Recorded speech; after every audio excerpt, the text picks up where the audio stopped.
तो दोस्तों scaffolding safety क्या होता है? क्योंकि हमारे साइट पे सबसे ज्यादा स्कैफोल्डिंग का काम होता है। हमारे हमारे इंटरव्यू में सबसे ज्यादा स्कैफोल्डिंग से क्वेश्चन पूछे जाते हैं। तो इसी चीज को हम ये डिफाइन करने वाले हैं विथ एग्जांपल्स के साथ, प्रॉपर डिफिनेशंस के साथ, आपके इंटरव्यू पर्पज से भी, आपके साइट से रिलेटेड वर्क से भी। तो इस टॉपिक में आप पूरा का पूरा एक सेटिस्फेक्शन मिलेगा और आप लास्ट तक बने रहें प्रॉपर स्कैफोल्डिंग इंस्पेक्शंस की जानकारी के लिए, प्रॉपर स्कैफोल्डिंग नॉलेज के लिए। दोस्तों स्कैफोल्डिंग होता क्या है? किस चीज को हम स्कैफोल्डिंग बोलते हैं? स्कैफोल्डिंग हमारा क्या होता है? Scaffolding is a temporary structure. Scaffolding एक टेम्पोररी स्ट्रक्चर्स है जिसको यूज करते हैं वर्कर को सपोर्ट करने के लिए, मटेरियल को सपोर्ट करने के लिए, during work the construction, maintenance, repair, building and other structures. यानी कि स्कैफोल्डिंग प्लेटफॉर्म हम उस टाइम बनाते हैं जिस टाइम कोई ऐसा मेंटेनेंस का काम चल रहा हो, कोई कंस्ट्रक्शन में काम चल रहा हो, यानी कि कोई भी हाइट पे काम करने के लिए हम स्कैफोल्डिंग प्लेटफॉर्म बनाते हैं। वो स्कैफोल्डिंग प्लेटफॉर्म क्या करता है? वर्कर को सपोर्ट करता है, मटेरियल को सपोर्ट करता है, यानी कि जो वहां पे काम करने के लिए जाता है उस प्लेटफॉर्म पर जाके सेफली काम कर सके, उस चीज को हम स्कैफोल्डिंग प्लेटफॉर्म बोलते हैं। यह अलाउ करता है वर्कर को safely access high and hard, यानी कि कोई भी हाइट पे जाके काम करने के लिए एक प्रॉपर प्लेटफॉर्म बनाते हैं उस वर्क के अकॉर्डिंग, उस बिल्डिंग के अकॉर्डिंग, उसके स्ट्रक्चर्स के अकॉर्डिंग हम एक प्लेटफॉर्म बना के सेफली वर्कर को प्रोवाइड करते हैं। उस पर मटेरियल सेफली रख सके, उस पर वर्कर चढ़ के अच्छे से काम कर सके, जिसको कोई नुकसान ना हो, उसको हम स्कैफोल्डिंग प्लेटफॉर्म बोलते हैं। ये हमारा क्या होता है? Three basic types of scaffolding होता है। स्कैफोल्डिंग दोस्तों आप जिस जिस एरिया में जाएंगे, जो जो वर्क के जाएंगे उस अकॉर्डिंग बनता है, लेकिन हमारा जो एक बेसिक टाइप स्कैफोल्डिंग होता है वो हमारा थ्री बेसिक टाइप होता है। एक होता है सपोर्टेड स्कैफोल्डिंग, एक होता है सस्पेंडेड स्कैफोल्डिंग, एक होता है mobile and aerial lift scaffold होता है। दोस्तों जो हमारा सपोर्टेड स्कैफोल्ड होता है ना, वो ट्यूब एंड कपलर उसमें आ सकता है, उसमें फ्रेम वर्क आ सकता है, उसमें पोल आ सकता है, पंप जैक आ सकता है।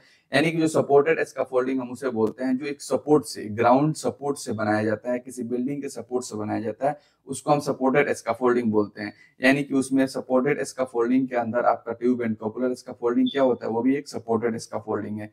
फ्रेम स्कैफोल्डिंग क्या है? वो भी एक सपोर्टेड स्कैफोल्डिंग है।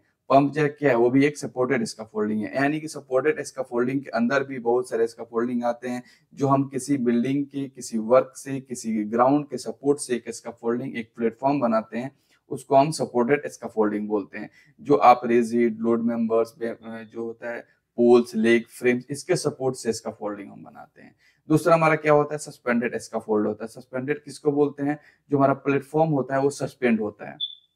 आप देख सकते हैं ये हमारा सपोर्टेड स्कैफोल्डिंग है, ये हमारा सस्पेंडेड स्कैफोल्डिंग है, यानी कि ऊपर से ये लटका हुआ रहता है। जो स्कैफोल्डिंग लटका हुआ रहता है उसको हम क्या बोलते हैं? उसको हम सस्पेंडेड स्कैफोल्डिंग बोलते हैं। आप देख सकते हैं ये एक ओवरहेड है, यानी कि ऊपर की तरफ से किसी बिल्डिंग के सपोर्ट से या किसी वायर रोप्स के सपोर्ट से जिस स्कैफोल्डिंग को हम बनाते हैं, जो हैंग किया हुआ होता है, वो शॉर्ट टाइम के लिए बनाते हैं। क्योंकि किसी भी हाइट पे काम करने की आपको, आप 15 फ्लोर्स पे, 16 फ्लोर्स पे, आपको अगर 20 फ्लोर पे काम करना हो और उस जगह पे आपको 10 मिनट के काम हो, 2 घंटे के काम हो, एक दिन के काम हो, तो उस जगह पे हम एक सपोर्टेड स्कैफोल्डिंग, ग्राउंडेड स्कैफोल्डिंग नहीं बना सकते हैं। तो उस जगह पे हम क्या करते हैं? एक सस्पेंडेड स्कैफोल्डिंग बनाते हैं जिसपे वर्कर अच्छे से जाके सेफली काम कर सके, जो वायर रोप के सपोर्ट से इसको बनाया जाता है। थर्ड में हमारा क्या होता है? मोबाइल एरिया लिफ्ट स्कैफोल्ड होता है। चल दोस्तों ये क्या होता है? मोबाइल एरिया लिफ्ट स्कैफोल्ड उसको बोलते हैं जो चेरी पिकर्स हो सकते हैं, बूम ट्रक्स हो सकता है। यानी कि आप देखे होंगे मछली आपके साइड पे, ये देख सकते हैं ये बूम ट्रक्स है। यहाँ पे प्लेटफॉर्म बनाया गया है, यहाँ पे भी प्लेटफॉर्म बनाया गया है। तो जब आप देखते हैं किसी 10 मिनट का काम हो, हमारे रोड साइड में काम होता है, किसी लाइट इंस्टॉलेशन होता है, आपके कंपनी में कोई ऐसी जगह पे काम हो जो 10 मिनट के काम हो, तो उस जगह पे हम एक प्रॉपर स्कैफोल्डिंग नहीं बना सकते हैं। तो उसी जगह पे यूज करने के लिए हम बूम ट्रक स्कैफोल्ड यूज करते हैं, वहां पे चेरी पिकर्स यूज करते हैं। आप देख सकते हैं ये चीज को मूव करके एक जगह से दूसरे जगह जा सकते हैं। जब जो जो स्कैफोल्ड एक जगह से दूसरे जगह जा सकता है वो मूव करके, जिसमें व्हील्स लगा हो, तो उसको हम क्या बोलते हैं? वो सब मोबाइल स्कैफोल्डिंग कैटेगरी में आता है। मोबाइल स्कैफोल्डिंग हम उसे बोलते हैं जिसमें व्हील्स लगा होता है। इसमें व्हील्स लगा हुआ है, इसको व्हील्स लगा हुआ है, और आप देख सकते हैं इस पे प्लेटफॉर्म बनाया गया है। जब इस पे प्लेटफॉर्म बनाया गया है, आप यहाँ पे top rail, mid rail, top सब लगा हुआ है, इसमें भी सब लगा हुआ है। ये क्या होता है? ये हमारा एरियल लिफ्ट, या इसको आप मोबाइल स्कैफोल्डिंग भी बोल सकते हैं। जो इस प्लेटफॉर्म को एक जगह से दूसरी जगह मूव किया जा सकता है उसको हम क्या बोलते हैं? मोबाइल स्कैफोल्डिंग बोलते हैं। स्कैफोल्डिंग हैजर्ड्स क्या क्या होता है? स्कैफोल्डिंग का मेन हैजर्ड्स क्या होता है, किस अगर कोई स्कैफोल्डिंग पे काम करने के लिए जा रहा है तो उसको हम कैसे बताएंगे आपको किस किस हैजर्ड का सामना करना पड़ सकता है, या फिर आपको टीओटी प्रोवाइड कर रहे हैं तो इस टीओटी में अब कैसे बताएंगे वर्कर को जो आपको स्कैफोल्डिंग पे जाना है, इस हैजर्ड से बचना है, इस खतरे से बचना है। Employ working on scaffold are expose to this hazard. अगर कोई भी वर्कर अगर काम कर रहा हो स्कैफोल्डिंग के ऊपर तो ये हैजर्ड का उसको सामना करना पड़ सकता है। फॉल फ्रॉम हाइट, यानी कि हाइट से गिर जाना, हाइट और एलिवेशन सेम होता है। तो फॉल फ्रॉम हाइट यानी कि कोई बंदा अगर काम कर रहा है वो हाइट से गिर जाना, उसका क्या होता है, हमारा एक मेजर्ड हजार्ड है इसका फोल्डिंग से related.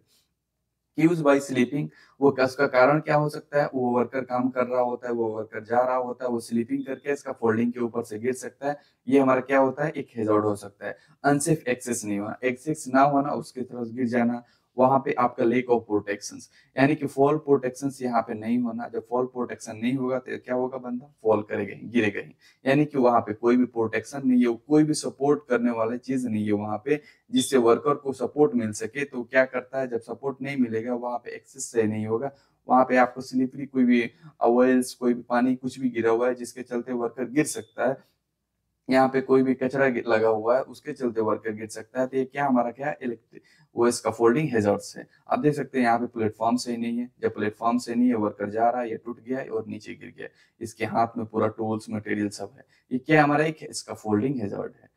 Struck by falling tools और डेब्रिस, यानी कि इसके ऊपर से कोई भी टूल्स डेब्रिस गिर जाना, उसका उसकी जाम किया हो, कोई प्लेटफॉर्म है, प्लेटफॉर्म ऑलरेडी जाम है, आप उस पे जा रहे हैं, वहां पे क्रॉस नहीं कर सकते हैं, तो क्या हमारा सब इसका फोल्डिंग हैजर्ड है, उसका ऊपर से भी कोई टूल्स, कोई मटेरियल्स, कोई ऐसा रखा हुआ है जो नीचे गिर जाएगा, वो क्या हमारा इसका फोल्डिंग हैजर्ड से। इलेक्ट्रिक्यूशन होना फ्रॉम ओवरहेड पावर लाइन, यानी कि इसका फोल्डिंग के ऊपर आप देखेंगे मस्टली इसका फोल्डिंग से ऊपर कोई भी पावर लाइंस गुजरता है, तो पावर लाइंस क्या करेगा, इन केस ऑफ कोई इसमें फॉल्ट होता है, कोई इसमें कट होता है, तो जितना भी इसका फोल्डिंग प्लेटफॉर्म पे वर्कर काम कर रहे होते हैं उससे क्या हो सकता है, उसको इलेक्ट्रिक्यूशन हो सकता है, उसको करंट लग सकता है, और मोस्टली उस पर क्या हो सकता है, डेथ भी हो सकते हैं। तो क्या हो सकता है इलेक्ट्रिक्यूशन, आप देखें जब भी कोई इसका फोल्डिंग पे आप इंस्पेक्शन करने के लिए जाएं, आप देखिए वहां पे कोई भी इलेक्ट्रिकल लाइन तो नहीं है, इलेक्ट्रिकल पावर लाइन तो नहीं है, और इसका कंट्रोल मेजर्स क्या है, आप जब इसका फोल्डिंग बना रहे हो तो अगर वहां पे पावर लाइन है तो उसको डाइवर्ट करें, या फिर उसको आइसोलेट कर दें, इसको बंद कर दें, उस लाइट उस वायर को आप डाइवर्ट कर दें दूसरे रूट में, या फिर इसका फोल्डिंग प्लेटफॉर्म से 10 फीट हाइट में होनी चाहिए, यानी कि कोई भी वर्कर अगर काम कर रहा हो उससे 10 फीट हाइट में अगर कोई भी वायर होता है तो वो हमारा इसका फोल्डिंग हैजर्ड नहीं है, वो हमारा इलेक्ट्रिक्यूशन हैजर्ड नहीं है। तो इस चीज को आप चेक करें, इलेक्ट्रिक्यूशन से भी हमारा एक इसका फोल्डिंग का हैजर्ड होता है। उसके बाद इसका फोल्डिंग कोलैप्स कर सकता है, इसका कारण क्या हो सकता है, इंस्टेबिलिटी या ओवरलोडिंग। दोस्तों आपने देखा होगा मोस्टली साइड पे इसका फोल्डिंग गिर जाता है, क्यों गिरता है, उसका जो प्रॉपर जो बनाता है नीचे का जो फाउंडेशन होता है वो सही नहीं होता है, या फिर उसके कैपेसिटी से ज्यादा उस पर मटेरियल रखते हैं, उसके कैपेसिटी से ज्यादा वर्कर काम करता है, उसके चलते इसका फोल्डिंग गिर जाता है। तो ये क्या हमारा होता है, इसका फोल्डिंग कोलैप्स करने के कारण होता है इंस्टेबिलिटी हो, या फिर उस पर ओवरलोड ज्यादा हो। बेड प्लैंकिंग, आप देख सकते हैं यहाँ पे प्लैंक जो होता है, जो मैं इसका फोल्डिंग प्लेटफॉर्म जो चाली बोलते हैं, इसका फोल्डिंग चाली उसको बोलते हैं जो बेड प्लैंक, यानी कि वो सही नहीं हो, प्लेटफॉर्म वो क्या होता है, वो सही नहीं होता है, उसके चलते क्या हो सकता है, आपका हेजॉर्ड हो सकता है, कोई बंदा गिर सकता है, किसी को क्या हो सकता है, चोट लग सकती है, इंजॉर्ड हो सकता है। फॉल हैजर्ड्स क्या क्या हो सकता है, आप जब इसका फोल्डिंग के ऊपर चढ़ रहे होते हैं, क्लीन करते हैं इसका फोल्ड, या फिर उस पे चढ़ते उतरते टाइम में आप कोई भी प्रॉपर इसका फोल्ड का क्लीनिंग नहीं है, आप हार्नेस नहीं यूज कर रहे हैं, वो क्या हो सकता है, फॉल हैजर्ड हो सकता है। वर्किंग ऑन अनगार्डेड इसका फोल्ड प्लेटफॉर्म, अगर आप इस यहाँ पे देख सकते हैं एक प्लैंक के ऊपर ये काम कर रहा है, तो ये क्या है, ये अनगार्डेड है, यहाँ पे कोई भी फॉल प्रोटेक्शन नहीं है, यहाँ पे टॉप रेल नहीं है, मिड रेल नहीं है, कुछ भी नहीं है, तो ये क्या होगा, ये गिरेगा, तो ये हमारा फॉल हजार्ड होता है। यानी कि कोई भी बंदा अगर इसका फोल्डिंग के ऊपर काम कर रहा होता है और उस पर कोई प्रोटेक्शन नहीं है तो क्या होगा, वो 100% वो गिरेगा, कोई भी थोड़ा सा मिस्टेक होता है तो वो गिर जाएगा। तो क्या हमारा ये फॉल हजार्ड है। उसके बाद से हमारा इसका फोल्ड प्लेटफॉर्म, या फिर कोई भी जो प्लेटफॉर्म है यहाँ पे कोई प्लैंक लगा हुआ है, ये फेल कर जाएगा या गिर जाएगा, तो ये क्या हमारा एक फॉल हैजर्ड ये भी है।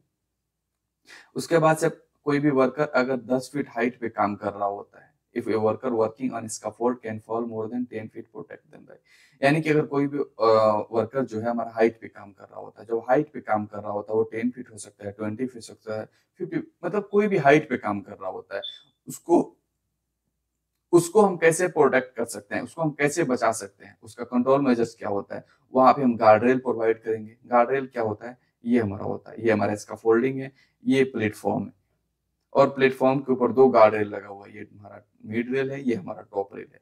इस चीज को हम प्रोवाइड करेंगे तो वर्कर क्या हो सकते हैं, बच सकते हैं। वो गिरने से क्या हो सकता है, बच सकता है। हमारा हेजॉर्ड क्या हो सकता है, मिनिमाइज हो सकता है। उसके बाद से वहां फॉल अरेस्ट सिस्टम्स प्रोवाइड करेंगे, यानी कि ये हाइट पे काम कर रहा है, ना इसके पास प्रॉपर गार्ड रेल है, ना इसके पास प्रॉपर फॉल अरेस्ट सिस्टम है। तो इस चीज ये गिरेगा तो क्या होगा, डायरेक्ट नीचे आएगा, इसको कुछ भी प्रोटेक्ट नहीं कर सकता है। इसको अगर हम गार्ड रेल प्रोवाइड करते हैं, इसको हम फॉल अरेस्ट सिस्टम यानी कि फुल बॉडी हार्नेस प्रोवाइड करते हैं, जो ये गिरेगा तो क्या करेगा, उसको वो प्रोटेक्ट कर लेगा, उसको नीचे गिरने से बचा लेगा। तो अगर कोई भी वर्कर हाइट पे काम कर रहा होता हो तो उसको हम प्रॉपर क्या करेंगे, गार्ड रेल प्रोवाइड करेंगे। उसके बाद क्या करेंगे, फॉल अरेस्ट सिस्टम जो हमारा होता है, फुल बॉडी हार्नेस होता है, उसको नॉर्मल भाषा में वर्कर जो होते हैं सेफ्टी बेल्ट बोलते हैं। तो वहां पे हम सेफ्टी बेल्ट यूज करेंगे तो क्या कर सकता है, किसी को गिरने से हम बचा सकते हैं, उसको हेजॉर्ड होने से, खतरा होने से, इंजॉर्ड होने से क्या कर सकते हैं, हम बचा सकते हैं। गार्ड रेल्स जो हमारा होता है दोस्तों, वो कैसे होना चाहिए, आप देख सकते हैं, ये हमारा बिल्डिंग है, ये हमारा प्लेटफॉर्म है। तो जो फ्रंट एज प्लेटफॉर्म है वो 14 इंच से ज्यादा नहीं होनी चाहिए, यानी कि बिल्डिंग और ये प्लेटफॉर्म के बीच का जो दूरी होता है वो 14 इंच, 14 इंच से ज्यादा नहीं होनी चाहिए। उससे ज्यादा अगर होता है तो फिर ये सेफ नहीं है, इसमें से वर्कर गिर सकता है, मटेरियल गिर सकता है, कुछ भी फॉल होने के, हैजर्ड होने के चांसेस ज्यादा होता है। जो हमारा ये टॉप रेल आप देख सकते हैं, ये हमारा प्लेटफॉर्म है, ये हमारा मिड रेल है, ये हमारा टॉप रेल है। तो इसका हाइट कितनी होनी चाहिए, आप देख सकते हैं टॉप रेल का 38 इंचेस टू 45 इंचेस होनी चाहिए टॉल, यानी कि एज पर ओसा स्टैंडर्ड जो हमारा टॉप रेल होता है उसका हाइट मत जो होता है ना, वो 38 से लेके 45 इंच के बीच में होनी चाहिए। और उसका जो मिड रेल है, इस मिड रेल का हाइट उसके 50%, यानी कि अगर 38 इंचेस होता है उसका 50%, अगर वो उसका 45 इंचेस होता है उसका क्या होता है, उसका 50% होगा। यानी कि अगर 40 इंचेस का आप यहाँ पे, ये इसका हाइट 40 इंचेस है, 40 इंच है, तो इसका 20 इंच होनी चाहिए, यानी कि इसका हाइट जो होता है उसके 50% में होनी चाहिए। मिड रेल उसका हाफ होनी चाहिए। और उसके बाद जो उसका टो बोर्ड होता है, तो टो बोर्ड को 3.5 इंच से कम नहीं होनी चाहिए, एज पर स्टैंडर्ड 3.5 इंच से ज्यादा होनी चाहिए, लेकिन उसका 3.5 इंच से कम नहीं होनी चाहिए। उसके बाद से जो ओवरहेड पावर लाइन्स होता है, the possibility of electrocution is a serious consideration when working near overhead power lines. अगर आपको ओवरहेड पावर लाइन्स के ऊपर काम कर रही है, हमारा प्लेटफॉर्म है, ये ओवरहेड पावर लाइन्स क्या है, तो इस चीज को आप देखिए, यहाँ पे आप क्लियरेंस करें, distance listed in the standard, यानी कि एज पर स्टैंडर्ड ये 10 फीट हाइट में होनी चाहिए, 10 फीट हाइट ऊपर होनी चाहिए, या फिर इसका डाइवोर्ट होना चाहिए, यानी कि ये प्लेटफॉर्म में टच नहीं होनी चाहिए, 10 फीट के अंदर में नहीं आना चाहिए। आप ओवरहेड पावर लाइन को 100% चेक करें, जब भी आप इंस्पेक्शन करने के लिए जा रहा हो, या फिर कोई भी इसका फोल्डिंग वहां पे इरेक्शन हो रहा है, तो आपको ये चीज कर, तो आपको ये 100% चेक करना है।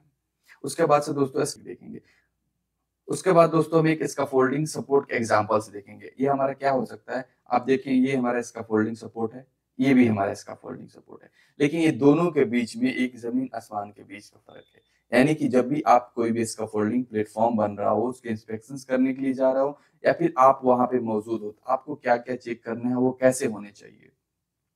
ये हमारा क्या है, मार्शल है, ये हमारा क्या है, बेस प्लेट है। ये प्रॉपर स्टेबिलिटी है, यानी कि इसको कुछ भी हिलने का, डोलने का, इधर उधर होने का कोई भी चांसेस नहीं है, यानी कि प्रॉपर फिक्स है, इसका स्टेबिलिटी जो है सही है।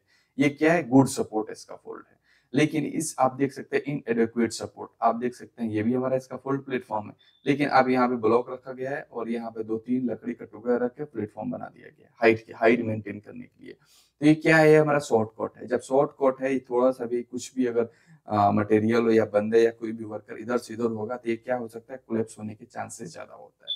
तो ये हमारा क्या है, ये बैड सपोर्ट है, ये सही सपोर्ट नहीं है, ये हमारा गुड सपोर्ट है। तो जब भी आप देखें तो इसको चेक करें, जी इस तरीके से होनी चाहिए, ये तरीका सही है, ये तरीका गलत है, ऐसा नहीं होनी चाहिए। इससे जब होगा तो ये खतरा होने के चांसेस, एक्सीडेंट होने के चांसेस ज्यादा होता है, क्योंकि कभी भी ये कोलैप्स कर सकता है, कभी भी ये गिर सकता है, कोई बंदा ऊपर से गिर सकता है, क्योंकि जब इसका फोल्डिंग कोई क्लैप्स होता है तो उस पर बहुत ज्यादा हेजॉर्ड होने का, प्रॉपर्टी डैमेज होने का, वर्कर के इंजर्ड होने का, कोई भी मटेरियल डैमेज होने का चांसेस ज्यादा रहता है।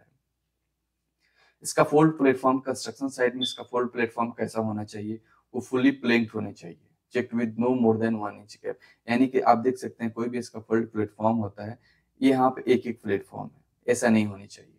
यानी कि आप यहाँ पे प्रॉपर प्लेटफॉर्म प्रोवाइड करें, यहाँ पे 1 प्लाई, 2 प्लाई, 3 प्लाई जो प्लैंक होता है उसको प्रोवाइड करें, और उसके बीच की दूरी जो होता है, उसके बीच का जो गैप होता है वो 1 इंच से ज़्यादा नहीं होनी चाहिए, 1 इंच से कम होनी चाहिए। यानी कि इसकी जो आप यहाँ पे 2 प्लैंक रखते हैं ना, 3 प्लैंक रखते हैं, इसके बीच में जो दूरी होता है, उसका डिस्टेंस होता है वो 1 इंच से ज़्यादा नहीं होनी चाहिए। जब 1 इंच से ज़्यादा है तो उसमें से कोई भी मटेरियल, कोई भी फॉल, कोई भी टूल से नीचे गिर सकता है, जो छोटा-छोटा होता है। अगर इन केस कोई भी नीचे गिरता है तो यहाँ पे अगर कोई वर्कर होता है, कोई होता है, तो उससे क्या कर सकता है, वो इंजर्ड कर सकता है। तो इसका बीच की दूरी 1 इंच से ज़्यादा नहीं होनी चाहिए, और इसका फोल्डिंग प्लेटफॉर्म की इतनी कैपेसिटी होनी चाहिए जो 4 टाइम्स ज़्यादा उसका कैपेसिटी सह सके। यानी कि अगर इसके ऊपर 4 बंदे काम करने के लिए जा रहे हैं, इसका कैपेसिटी 16 बंदे की होनी चाहिए। यानी कि इसका फोल्डिंग का कैपेसिटी 4 टाइम्स ज़्यादा होनी चाहिए। और उसका जो चौड़ाई होता है, इसका फोल्डिंग प्लेटफॉर्म का जो चौड़ाई होता है वो 18 इंच से ज़्यादा होनी चाहिए, कम नहीं होनी चाहिए। यानी कि 1.5 फीट से कम नहीं होनी चाहिए उसकी चौड़ाई। उसकी चौड़ाई अगर 1.5 फीट से कम है तो फिर वो प्लेटफॉर्म आपका सही नहीं है, वो प्लेटफॉर्म एज पर स्टैंडर्ड नहीं है। इसका फोल्डिंग का हाइट क्या होता है, ये हमारा इसका फोल्डिंग बनाते हैं नॉर्मल, उसका हाइट क्या होता है, कितनी हाइट तक हम इसका फोल्डिंग बना सकते हैं, कौन इसका फोल्डिंग कितनी हाइट तक जा सकता है। The height of the scaffold should not be more than 4 times its minimum base dimension unless guys ties or brace are used। यानी कि दोस्तों अगर आप एक नॉर्मल इसका फोल्डिंग बना रहे हैं जिसका कोई सपोर्ट नहीं है, तो उसका 4 टाइम्स से ज्यादा उसका हाइट नहीं होनी चाहिए। अगर आप बिल्डिंग से सपोर्ट है, अगर कुछ दूसरे चीज से कनेक्ट किए हुए हैं, अगर आपका कोई सपोर्टेड इसका फोल्डिंग बना रहे हैं, तो वो एज पर स्टैंडर्ड हाइट पे जाता है, उसका भी बहुत प्रिक्यूशन होता है। लेकिन आप एक नॉर्मल इसका फोल्डिंग बना रहे हैं, आउटसाइड में इसका फोल्डिंग बना रहे हैं, तो उसका अगर किसी बिल्डिंग से कनेक्शन नहीं है तो वो कितनी होनी चाहिए हाइट, उसका 4 टाइम्स ज्यादा हाइट नहीं होनी चाहिए। यानी कि इसका डायमेंशन, ये चौड़ाई इसका 5 फीट है तो इसका हाइट 20 फीट से ज्यादा नहीं होनी चाहिए। तो ये एस पर स्टैंडर्ड है, ये ओसा स्टैंडर्ड के अकॉर्डिंग है। ये हमारा जो हाइट है, ये डायमेंशन है, 5 फीट है, तो ये हाइट कितना 20 फीट होनी चाहिए, इससे ज्यादा नहीं होनी चाहिए। इससे ज्यादा जाता है तो वो सही नहीं है, एस पर स्टैंडर्ड नहीं है, और उसको क्या होता है। उसके बाद दोस्तों इसका फोल्डिंग एक्सेस क्या है। मोस्टली आप देखते हैं बहुत सारे वर्कर जो क्या होता है, शॉर्टकट ये ब्रेसिंग के थ्रू ऐसे ही कूद के नीचे ऐसे बिल्डिंग के थ्रू उतर जाते हैं। ये क्यों होता है, इसका फोल्डिंग एक्सेस क्यों नहीं होता है, प्रॉपर एक्सेस होनी चाहिए। Provide access when scaffold platform more than 2 feet above the below point. यानी कि स्कैफोल्ड है जो हमारा स्कैफोल्डिंग प्लेटफॉर्म है, अगर स्कैफोल्डिंग प्लेटफॉर्म 2 फीट हाइट, यानी कि 2 फीट जो हाइट होता है उससे ज्यादा कोई भी प्लेटफॉर्म बनाया जाता है, तो उसमें स्कैफोल्डिंग एक्सेस होनी चाहिए।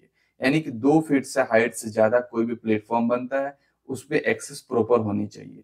उसके बाद से आप यहाँ पे देख सकते हैं ये इसका फोल्डिंग है, इसका प्रॉपर एक्सेस नहीं है, इसका प्रॉपर एक्सेस होनी चाहिए। वो एक्सेस उसमें लेडर यूज कर सकते हैं, portable hook, stretchable stair type. यानी कि आप किसी भी एक प्रॉपर एज पर स्टैंडर्ड एक्सेस वहां बनाएं, वहां पे इसका फोल्डिंग भी बनाएं, और इसका फोल्डिंग में फिक्स करें। और एक्सेस जो हमारा लेडर होता है वो कम से कम 3 फीट हाइट उसका होनी चाहिए प्लेटफॉर्म से। तो ये हमारे स्टैंडर्ड के अकॉर्डिंग होता है। अगर आप कोई भी इसका फोल्डिंग में प्रॉपर लेडर नहीं होता है, वो इसका फोल्डिंग इनकम्प्लीट है। उसमें क्या हो सकता है, वर्कर कोई भी शॉर्ट कोट लेते हैं, इसके थ्रू उतरते हैं, कोई भी लेजर्स के थ्रू उतरते हैं, तो क्या हो सकता है, ये कोई भी वर्कर गिर सकता है। उसके बाद से वहाँ पे रैंप एंड वॉकवेज प्रोवाइड कर सकते हैं, या फिर कोई भी बंदा जो क्या कर सकता है, वो बंदा आप बिल्डिंग के थ्रू, यानी कि कोई बिल्डिंग से कनेक्शन है, अगर ये इसका फोल्डिंग प्लेटफॉर्म है और ये बिल्डिंग है, इससे दोनों कनेक्ट है, दोनों एक से जुड़े हुए हैं, तो ये हमारे बिल्डिंग स्टेयरकेस भी यूज कर सकते हैं। ये नहीं, हमारे फोल्डिंग में ही प्रॉपर एक्सेस होनी चाहिए। उसके बाद से दोस्तों हमारा क्या होता है, स्कैफोल्ड एक्सेस आप देख सकते हैं, यहाँ पे एक वर्कर शॉर्ट कट लिया हुआ है, ये ऊपर से जा रहा है, नीचे से जा रहा है। यहाँ पे एक शॉर्ट कट से ऊपर नीचे जा रहा है, यहाँ पे प्रॉपर एक्सेस नहीं है, ये शॉर्ट कट से जा रहा है। ये क्या होता है, ये हमारा इनकम्प्लीट स्कैफोल्डिंग है, ये तरीका जो सही नहीं है। उसके बाद से दोस्तों जो हम एक्सेस प्रोवाइड करते हैं, तो उसका जो हाइट होता है, the using ladders button do not more than 24 inches high। यानी कि जब हम एक्सेस प्रोवाइड करते हैं, तो एक्सेस का जो बीच की दूरी होता है, एक स्टेप से दूसरे स्टेप, उसके बीच की दूरी 24 इंचेस से ज्यादा नहीं होनी चाहिए।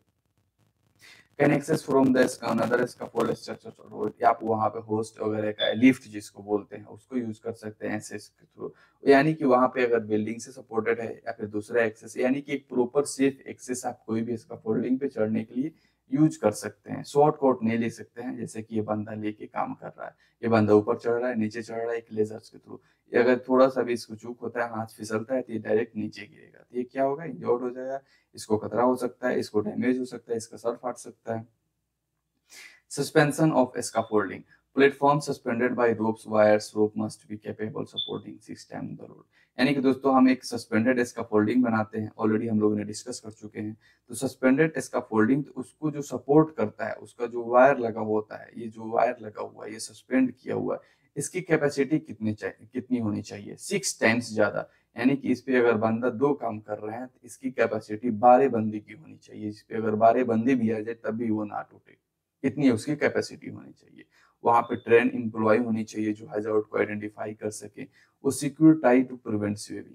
यानी कि दोस्तों अगर सस्पेंडेड स्कैफोल्डिंग बना हुआ है, तो आप इसको देखें जो ये सिक्योर है कि नहीं, प्रॉपर टाई किया हुआ है कि नहीं, क्योंकि वो हिल सकता है, वो हिलेगा। अगर वहां पे वाइंड स्पीड ज्यादा हो जाएगा तो वो हिलेगा, तो क्या हो सकता है, टूट भी सकता है, उसकी कैपेसिटी और उसका लोड कैपेसिटी कम हो सकता है। तो इसको स्विमिंग टाई करे, इसको बांधे, एक दूसरे से सपोर्ट दे, बिल्डिंग से सपोर्ट दे, या फिर कोई ऐसे सपोर्ट हो जो प्रॉपर उसको फिक्स करे, प्रॉपर उसको सपोर्ट कर सके। इसको चीज को आपको देखना है।